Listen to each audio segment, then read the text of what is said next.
It's a two-way street, fuckface would have been a better line. Hey geeks, welcome back to the channel, or if it's your first time here, welcome to the channel. In this video, I'm reviewing Lioness Season 3, Episode 2, titled No Sorrow Like the Survivor. If you haven't seen it yet and you want to avoid spoilers, skip this video and come back later, because everything I say from this point forward is going to be a spoiler. So the way they're handling this 6-month time skip back and forth, they're doing it really well. And like I said in my first review, I don't really care for that style of storytelling where something happens and it's 24 hours earlier or 6 months earlier. But the way they're handling this, where we're getting tidbits of what's going on in present day, and then the rest of the episode will be is the build up to that. I think this is a really good way of doing it, and Taylor Sheridan is doing it very well. This episode starts immediately after where episode 1 started. Jo is in the hands of the Russians and they're looking for her tracker.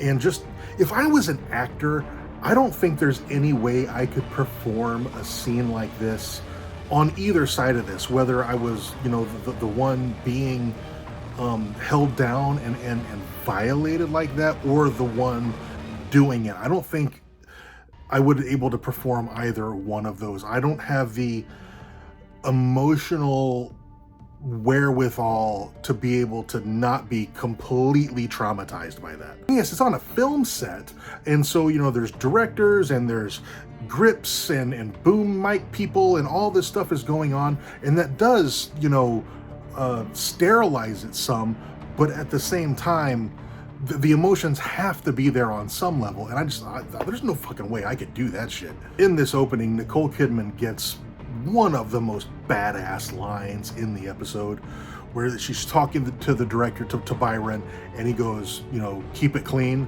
and she goes, we'll clean as we go, which she's telling him this is going to get super fucking messy, we'll fix it as we go. It's an absolutely badass line, loved it. Then it jumps to 6 months earlier, immediately after the 2 police officers tried to break into Jo's house and she dispatched them. There's some really great moments in here. One of the moments that stood out to me was when 2 Cups and the other 2 agents, I forget who they were, where we're going to check out the back, and they ran across an FBI agent, and he was like, did you secure the back? And he's like, why the fuck would we do that? The perps are out front. And they walked past him kind of scoffing, and the look on that agent's face had one of 2 looks. Either I really fucked up here, or he's in cahoots. I don't know which one it is. I read it either way. What do you think? The team that tried to take Jo ends up being a little bit bigger. There's a couple of spotters, there's a driver, and they got 2 of them in custody, 1 KIA.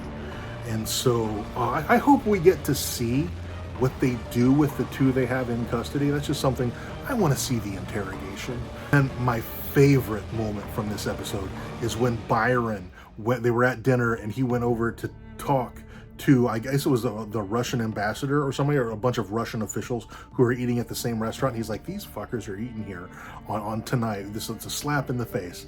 And he goes over there and basically tells them, look, you didn't just lose 2 people tonight. You've lost 3. 3 are dead, and we have 2 in custody. You're fucked.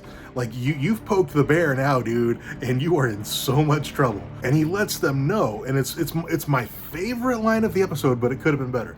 He says, you tried to touch us here. Well, that's a 2-way street, buddy. It would have been a better line.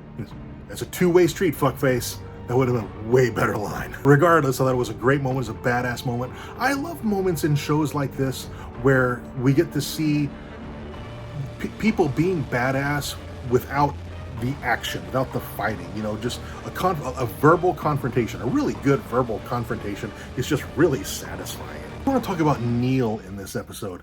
Obviously, he's kind of shell-shocked, right? His family was just, mere moments from death, minutes ago, really. And then, they're transporting him. They've got the other people who are on the team are taken out, or they're in custody. So things are safe now. So they're relocating them. And just the way Neil behaved in the car, I think I can't, I'm trying to, put myself in this situation as much as I can. I've never been in it, but I think I would be a little more polite to the people who were trying to protect me. But Neil just came across as a bit of a punk in that moment. Like, I didn't like him. Bro, they're there to help you. They're there to protect you. The least you could do is not be a dick. And the episode caps off.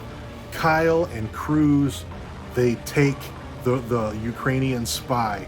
And I mean, Joe might have a point. Like, yeah, she is the most likely culprit who blew her cover, right?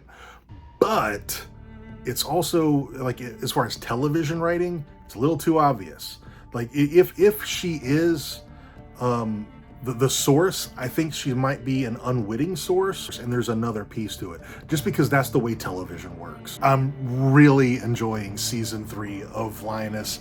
I haven't looked into yet if it's going to get a season 4. I really hope it does. I love this show. Zoe Saldana is amazing. The entire cast is killing it, especially this season. Everybody's just James Jordan, who's my favorite actor in the Sheridan universe. He looks good. He looks like he might have dropped like 20 or 30 pounds. He's looking really good. But I digress. I think that's going to be it for this video. If you enjoyed it, please let me know by dropping a like on it. Subscribe to the channel if you haven't already, and I will see you next time. Geek on.